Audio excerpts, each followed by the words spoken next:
This time on ZF's Garage, we're back on the Wagon build. We cut the frame out of the Wagon.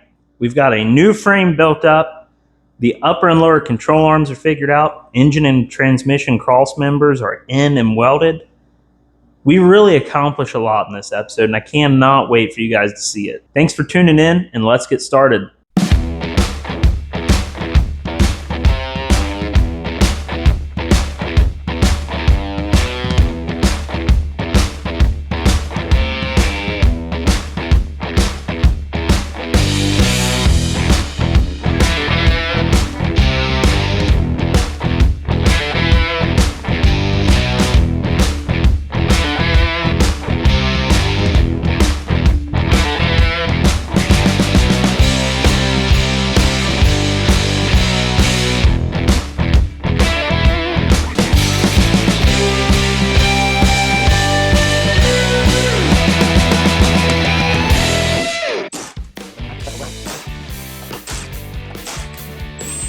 It's not, it's evil. This came off spirit. You found? Now it's...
There we go.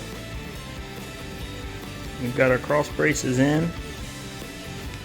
We have a couple that are going lateral here to tie front and rear from doing this. We got a couple up and down to keep it from rotating that way.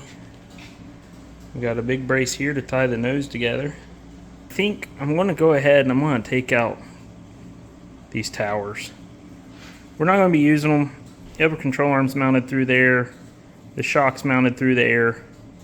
And I don't see us using them. So I think we're going to just go ahead and zip those out too.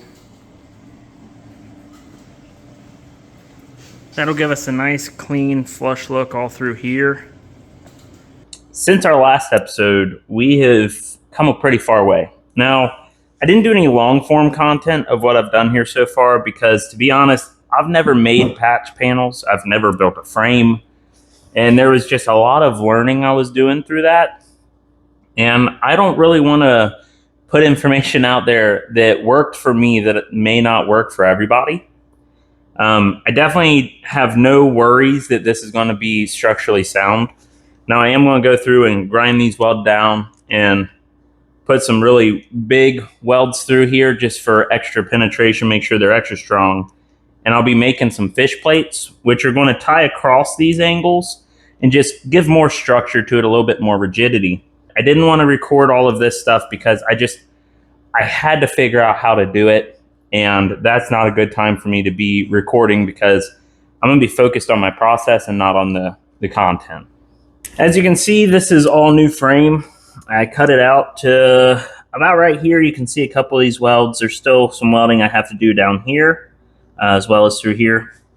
But we have replaced the frame from right below the floorboard pretty much forward. It's all welded in here. It's all finalized. That's where it's going to be. I made some patch panels to extend our sheet metal down and bring the fender well down.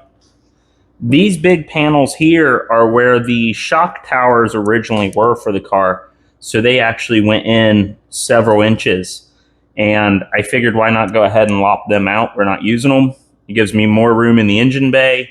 Gives it a nice clean look here. You can see we still have some patching to do where the body material is just not good, so we'll be cutting out some sections here to weld in. We've got our axle in place. This is where it's going to be. Our spring towers are in place. These are just, heavy tacked in. They're not finalized yet. Obviously, they're not going to move. But if I need to do anything, I don't want to have to cut a bunch of weld. You can see we've got the engine kind of sitting here. It's just held in with these ratchet straps right now. It used to run the AMC Eagle engine mounts when I first did this engine swap. But now that we've got this fresh frame in, the Cherokee engine mounts are going to be a lot better for me. There's more of an aftermarket support for these engine mounts. I can pick these up at the parts store all day long should I break one.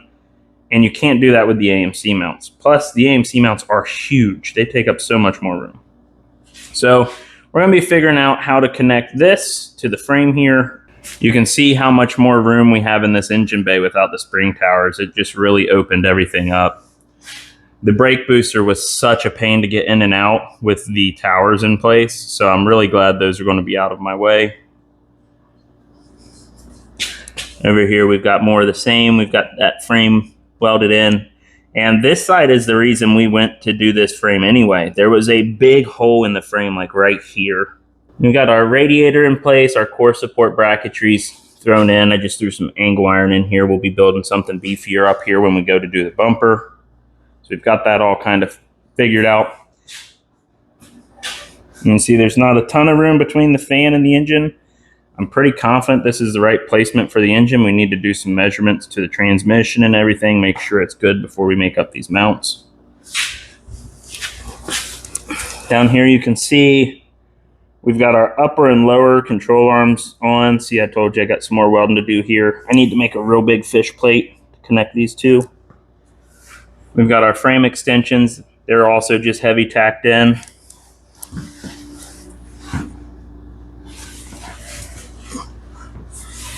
Oh, there's not a lot of light down here, is there? Down here we can see we've got the engine up in place. Looking at it, I think we might have to take it just a little bit. But here you can see our control arms. The upper control arm here is about 4 inches shorter than the lower control arm. The separation between them is about 8 inches on this side, closer to 11 inches on that side.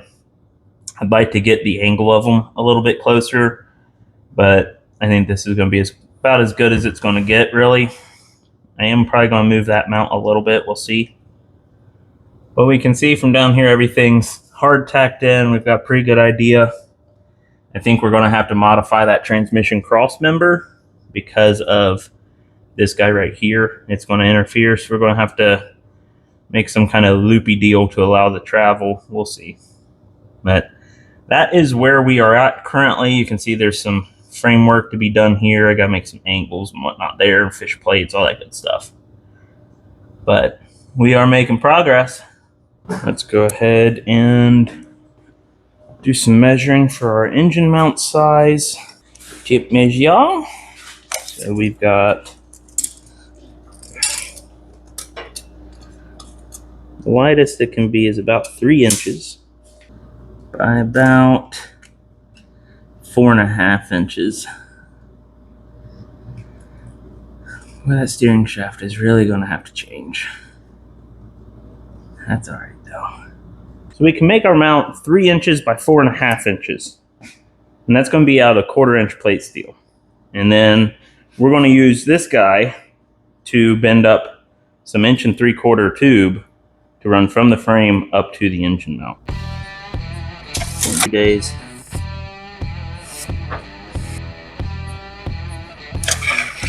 I'll mark it at 3.5 inches.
Here we go.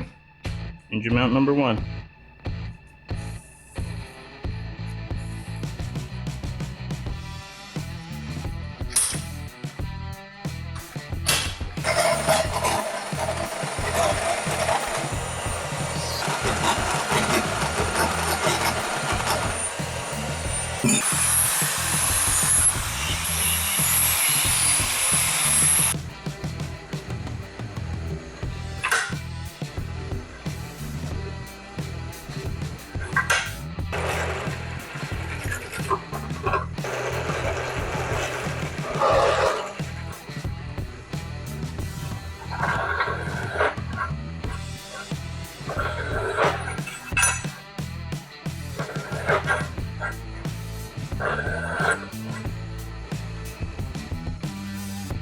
There we go.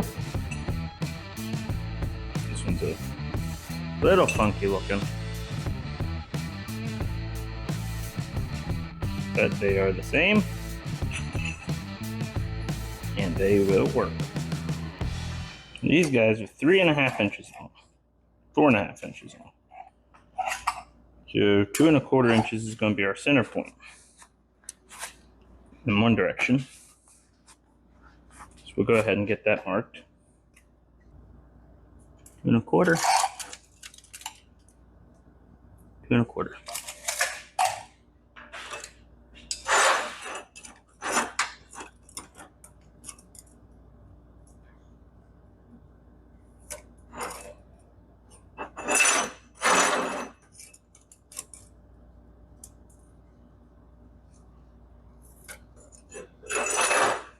In this direction, they're 2.5. So we need to mark it at 1.25 inches.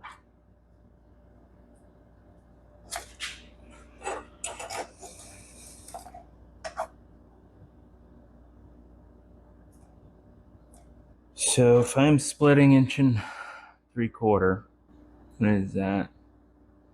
1/2 inch plus 3/8 of an inch. Is that 7/8? Yeah. So we'll take it and we'll go 7/8 of an inch in every direction from it.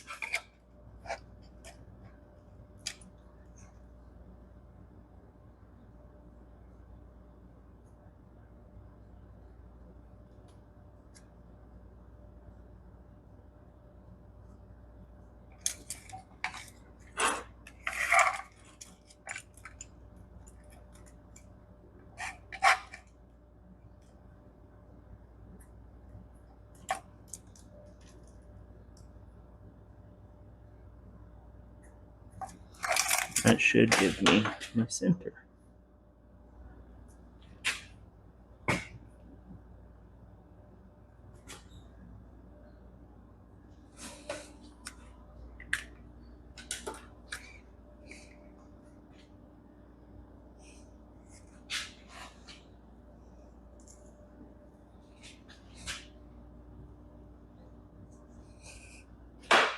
Ta-da!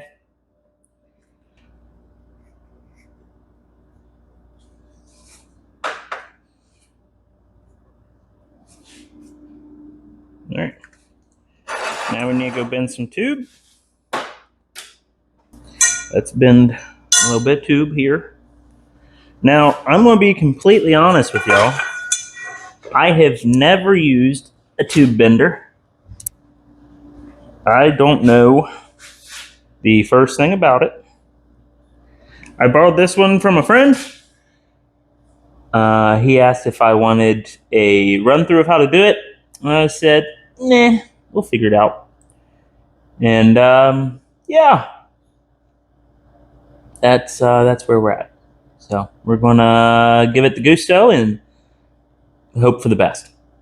We're gonna try and put a 180-degree turn on this one, and then just cut it. So I hope you guys like watching people struggle, because that's what I'm about to do. We are gonna struggle through it together. I think it's set up right. It looks like it's set up right. Let's see.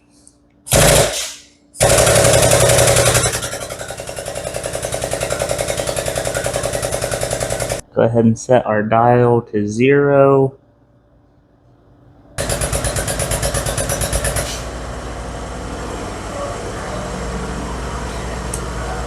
It's certainly bending. We'll just go with it, see what it does. I do know like some basics. Like I went ahead, I lubed up the dies because I know the tube's going to need to slide through. I don't want binding. And I know we need to go past our angle when we release it because it's going to spring back. So we're going to do some testing a little bit. I think when I get to 90 degrees, I'm going to try and figure out how much beyond it we need to go to get the spring back. But I mean, it seems to be working the right way. I'm going to move that before I break it. Am I out of RAM? How do we fix that?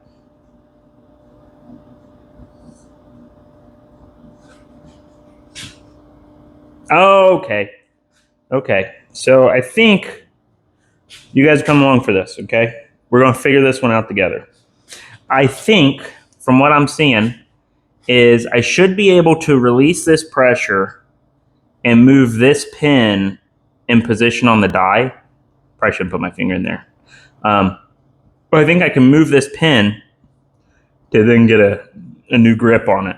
First, see where our bend is going to come back to. Wow, it came back almost 5 degrees. Okay. Okay. And then we'll put this guy in. I think I'm going to need to pull this guy here.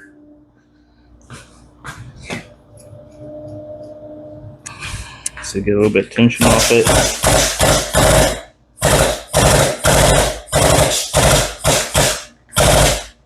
Okay.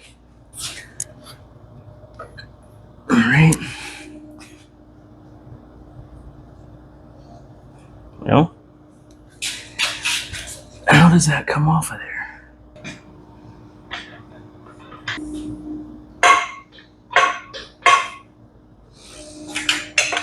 There we go. I'll take that and do that.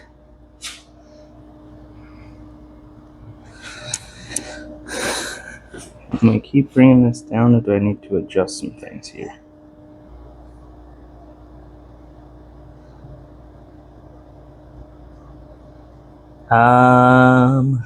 Is that what that's for? So I know that I need to bring that guy back.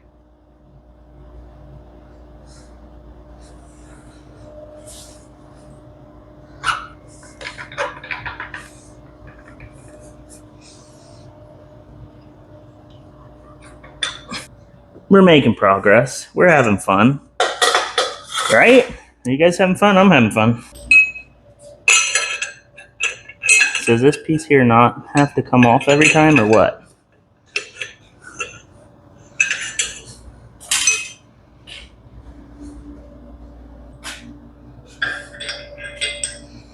You know, this guy has got to rotate some.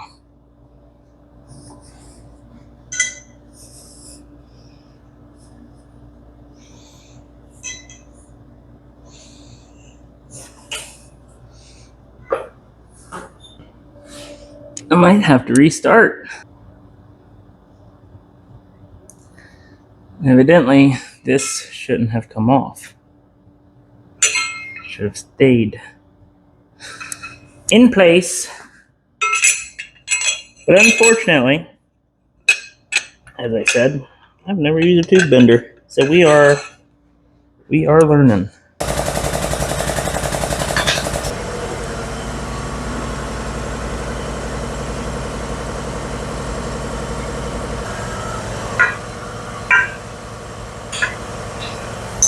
This might go.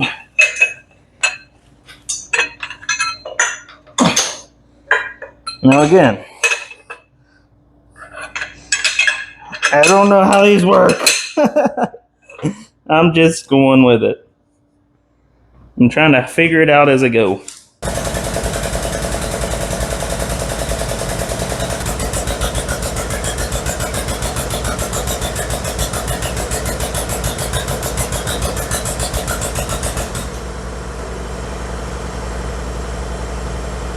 Okay.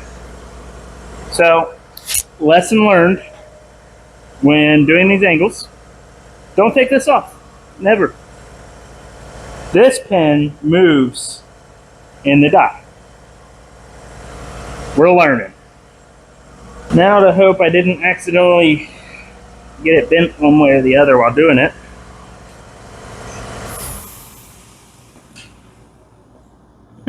That looks good. Okay, well, let's keep on keeping on, man, as Joe Dirt would say.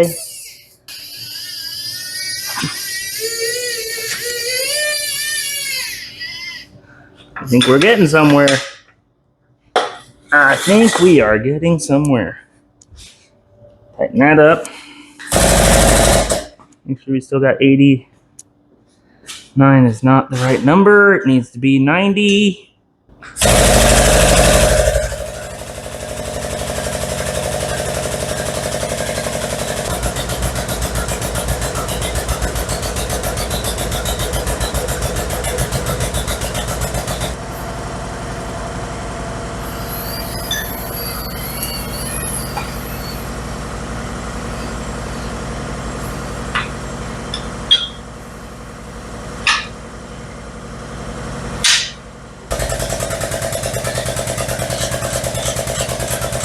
Go ahead and spray some more lubricant on our tubing here.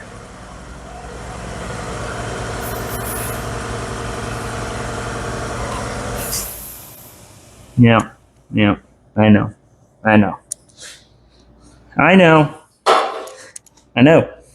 That's pretty close. I think we're about 91 or 181 degrees.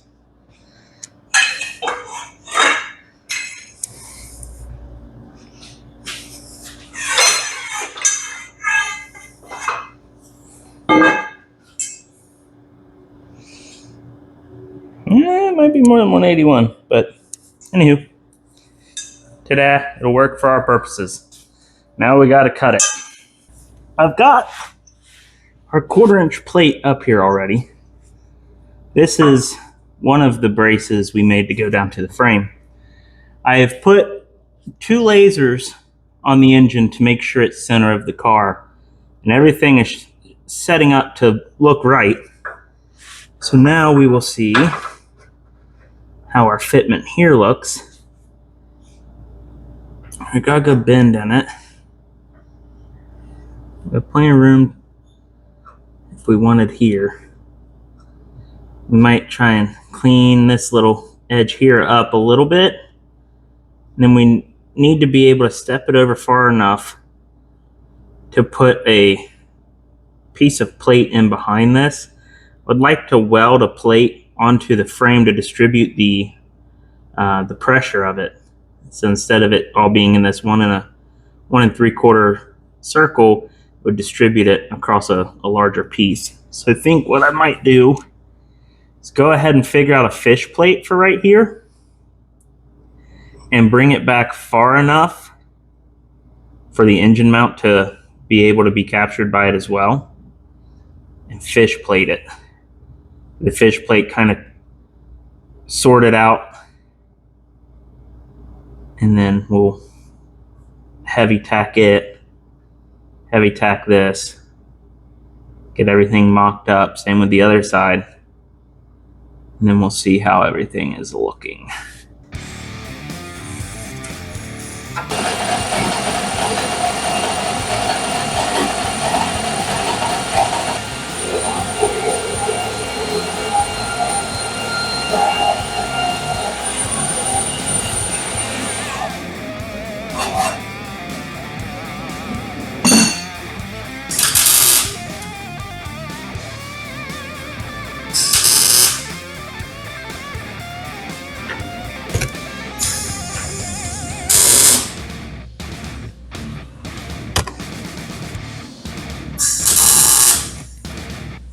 I think that's going to be it pretty much right there.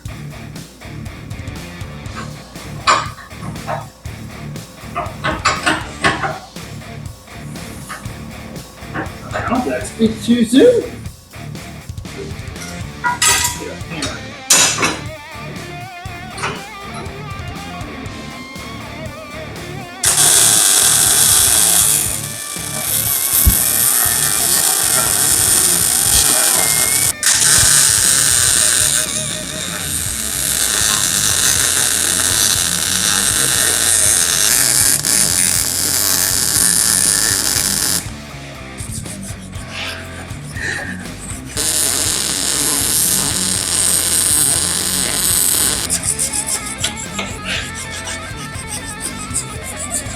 there we go.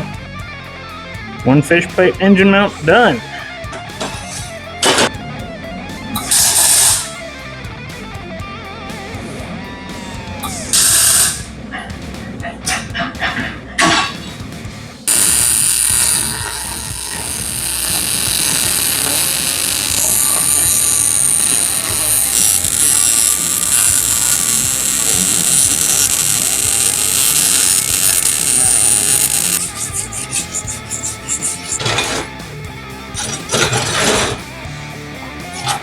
Here we go. Here we have it. Engine mounts are in place. Ratchet straps are off of the car. We have plenty of room. Now to put the transmission in, make sure everything fits. Then we'll pull the engine out and final weld these fish plates. I got the transmission in, and I went ahead and made a cross member for it from scratch. I didn't video this because figuring out these bends was a process. This is the 4th iteration before I finally got it right, but it is in. The big thing was this upper control arm here needed to have clearance to articulate, so I had to put these hoops in for that, and we've got the room now. The OE wouldn't have worked because it would pass directly under this and it wouldn't have been able to move at all. And then on the driver's side, we've got a driver drop front drive shaft here, so we also needed a hoop. So we went ahead and threw both hoops on. Everything is in, it mounts up, and is looking excellent in my opinion. Now we'll pull all this out and get some final welding done and see if we can't finish up this straight axle swap. That's going to do it for this episode of ZF's Garage. We've made a ton of good progress on the wagon build. Hopefully this is going to be done in the near future. It's been tore apart for a year now. Original plan was for like 5 months, but life just kind of got in the way. I think the biggest parts of this build are done at this point. You know, we've got our engine bay sheet panel in. We still got a few little patch panels to deal with, but the engine is in, it's mounted, transmission is in, it's mounted. We've got that stuff figured out, which is huge. Upper and lower control arms are done. They're not final welded, but we know exactly where they're going to be. I need to test some movement of this axle before I final weld everything in, but everything in the engine bay is ready to be final welded. So I'm going to go ahead and rip this engine out, weld all of that in, get it back together, and we'll pick up at that point in the next episode when we'll start working on this front suspension some more, trying to get it finalized, and at some point start building this axle up. Thanks for tuning in to ZF's Garage. I'll see you next time.